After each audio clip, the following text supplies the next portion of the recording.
आइए शुरू करते हैं आज की क्लास। सीडीपी क्लास शुरू करने से पहले आप हमारे चैनल को लाइक सब्सक्राइब कर दीजिए और बेल आइकन भी दबा दीजिए ताकि लाइव आने पे आप लोग के पास एक नोटिफिकेशन पहुंच जाए और अपने अपने ग्रुपों में शेयर भी कर दीजिए। आज की क्लास का पहला प्रश्न, कक्षा में अनुशासन भंग होने की संभावना रहती है यदि पहला ऑप्शन कक्षा में छात्रों की संख्या आवश्यकता से अधिक हो, दूसरा ऑप्शन छात्रों के व्यक्तिगत विभिन्नताओं पर ध्यान नहीं दिया जाए, तीसरा ऑप्शन शिक्षक पर पढ़ाने का ढंग संतोषजनक न हो, चौथा ऑप्शन उपरोक्त में से सभी। तो इसका चौथा ऑप्शन सही होगा, उपरोक्त में से सभी। दूसरा प्रश्न, छात्रों के लिए मनोरंजन हेतु पढ़ना कार्यक्रम है।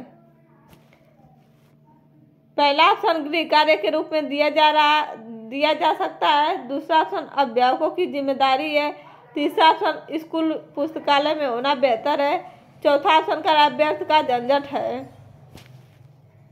तो पहला ऑप्शन कराए गृह कार्य के रूप में दिया जाए, ये भी गलत है। दूसरा ऑप्शन कराए अभिभावकों की जिम्मेदारी, ये भी गलत है। और चौथा कराए व्यर्थ का झंझट है, इसलिए इसका तीसरा ऑप्शन सही होगा, स्कूल पुस्तकालय में होना बेहतर है। तीसरा प्रश्न, कक्षा में अनुशासन की समस्या निम्नलिखित में से किससे संबंधित है? पहला ऑप्शन कौन सा विषय पढ़ाया जा रहा है, दूसरा ऑप्शन पढ़ाया जा रहा विषय कितना रोचक है, तीसरा ऑप्शन कक्षा में छात्र कैसे बैठे हैं, चौथा ऑप्शन उपरोक्त सभी।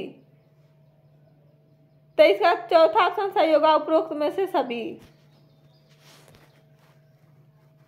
चौथा प्रश्न, डंडे के भय से पहला ऑप्शन व्यवस्था स्थापित हो सकती है, दूसरा ऑप्शन अनुशासन पूरा रहता है, तीसरा ऑप्शन व्यवस्था हो सकती है पर अनुशासन होना जरूरी नहीं है, चौथा ऑप्शन इनमें से कोई भी नहीं। तो इसका पहला ऑप्शन भी गलत है, दूसरा भी गलत है और चौथा भी। इसका तीसरा ऑप्शन सही होगा, व्यवस्था हो सकती है पर अनुशासन की कोई जरूरी नहीं है। पांचवा प्रश्न, शिक्षक अपनी कक्षा में अच्छा अनुशासन रखने में सफल हो सकता है यदि वह पहला ऑप्शन बच्चों के प्रति हमेशा कड़ा व्यवहार करे, ये तो गलत है। दूसरा ऑप्शन बच्चों के इच्छा के अनुसार कार्य करे, ये भी गलत है।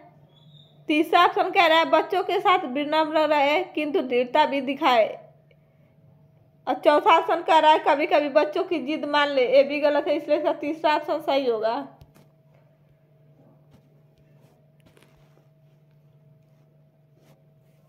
छठवां प्रश्न, बच्चों में स्व अनुशासन की भावना किस प्रकार उत्पन्न की जा सकती है? पहला ऑप्शन कह रहा है उन्हें कठोर अनुशासन में रखकर, ये तो गलत है। अगर हम उन्हें कठोर अनुशासन में रखेंगे तो वो स्व आकलन कैसे कर पाएगा। और दूसरा ऑप्शन कह रहा है उन्हें अनुशासन में रहने का लाभ बताकर, ये भी गलत है। तीसरा ऑप्शन कह रहा है अनुशासनहीनता पर उन्हें दंड देकर, ये भी गलत है, इसलिए इसका चौथा ऑप्शन सही होगा, उन्हें जिम्मेदारी सौंपकर। सातवां प्रश्न, अनुशासन की समस्या के लिए एक सुझाव यह भी अच्छा है। पहला ऑप्शन छात्रों के नैतिक शिक्षा अनिवार्य रूप से दी जाए, दूसरा ऑप्शन छात्रों के आचरण पर भी अंक दिया जाए, तीसरा ऑप्शन अनुशासनहीनता पर भारी दंड दिया जाए, चौथा ऑप्शन उपरोक्त में से सभी।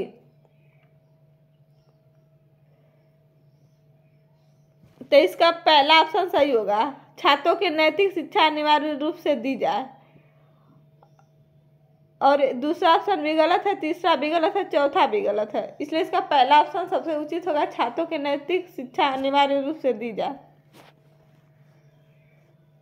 आठवां प्रश्न, शिक्षक पाठ समाप्त होने के बाद पहला ऑप्शन अगर शिक्षक कोई लेसन पढ़ा रहा तो उसके समाप्ति के बाद वह क्या करेगा? पहला ऑप्शन शिक्षक श्यामपट्ट को साफ कर दे, दूसरा ऑप्शन श्यामपट्ट को यूं ही छोड़ दिया जाए, तीसरा ऑप्शन किसी छात्र से श्यामपट्ट को साफ करवा दिया जाए, चौथा ऑप्शन उपरोक्त में से कोई नहीं। तो इसका पहला ऑप्शन सही होगा, शिक्षक श्याम पट को साफ कर दे। इसका पहला ऑप्शन सही होगा।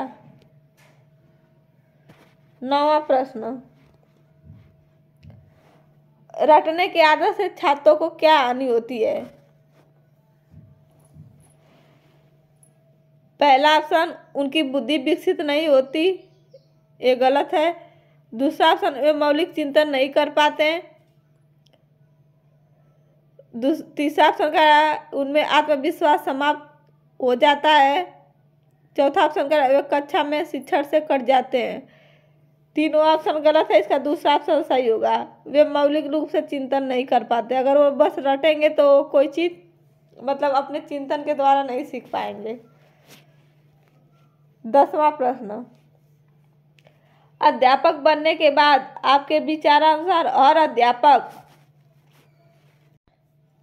अध्यापक के घर पर किस वस्तु का होना जरूरी है? 10वां प्रश्न कह रहा है कि अध्यापक बनने के बाद आपके विचारानुसार हर अध्यापक के घर पर किस वस्तु का होना जरूरी है? पहला ऑप्शन पुस्तकालय, दूसरा ऑप्शन सजा हुआ ड्राइंग रूम, तीसरा ऑप्शन टेलीविज़न, चौथा ऑप्शन उपरोक्त में से सभी। अगर हम अध्यापक बनने के बाद हर अध्यापक के घर में पुस्तकालय भी होना चाहिए, ये भी सही है।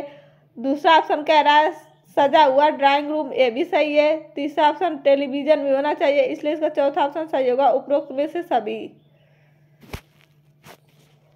11वां प्रश्न, छोटे बच्चे बहुत क्रियाशील होते हैं, अध्यापक उनके लिए क्या करेगा? उनकी क्रियाशीलता को कम करने की कोशिश करेगा, ये तो गलत है। अगर हम उनके सीखने की क्रियाशीलता को कम कर देंगे तो वो सीख नहीं पाएगा। दूसरा ऑप्शन कह रहा है उनकी क्रियाशीलता का अध्ययन करेंगे, ये भी गलत है। तीसरा ऑप्शन कह रहा है उनकी क्रियाशीलता को रोकने की कोशिश करेंगे। तीसरा ऑप्शन कह रहा है कि उनकी क्रियाशीलता को रोकेंगे। चौथा ऑप्शन कह रहा है उनकी क्रियाशीलता की सहायता से उन्हें कुछ उपयोगी शिक्षक, इसका चौथा ऑप्शन सही होगा, उनकी क्रियाशीलता की सहायता से उन्हें कुछ उपयोगी शिक्षा देंगे, ये सही है, चौथा ऑप्शन। 12वां प्रश्न, कोई छात्र किसी प्रश्न को हल कर लेता है, उसका सर्वोच्च पुरस्कार क्या होगा? पहला ऑप्शन, उसे उस प्रश्न के पूरे अंक मिल जाते हैं, ये तो गलत है। दूसरा ऑप्शन कह रहा है उसे उस प्रश्न का सही उत्तर मिल जाता है, ये भी गलत है। तीसरा ऑप्शन कह रहा है उसका शिक्षक उसकी प्रशंसा करेगा, ये भी गलत है। चौथा ऑप्शन कह रहा है उसे उस प्रश्न को हल करने की विधि का ज्ञान होगा, चौथा ऑप्शन सही होगा। 13वां प्रश्न और हमारे क्लास का अंतिम प्रश्न है, शिक्षक द्वारा अभिभावकों के पास छात्रों की मानसिक रिपोर्ट भेजने से पहला ऑप्शन, शिक्षक को गप्पे हाँकने का वक्त मिल जाता है। दूसरा ऑप्शन कह रहा है शिक्षक को अलोकप्रिय बनाता है। तीसरा ऑप्शन कह रहा है शिक्षकों और अभिभावकों का संबंध बना रहता है। चौथा ऑप्शन, छात्रों के प्रति शिक्षक का उत्तरदायित्व कम हो जाता है। प्रश्न में पूछ रहा है कि शिक्षक द्वारा अभिभावकों के पास छात्रों की मानसिक रिपोर्ट भेजने के बाद शिक्षकों और अभिभावकों के बीच संबंध बना रहता है, इसका तीसरा ऑप्शन सही होगा। तो आज का क्लास कैसा लगा? सब लोग लाइक सब्सक्राइब कर दीजिए। धन्यवाद।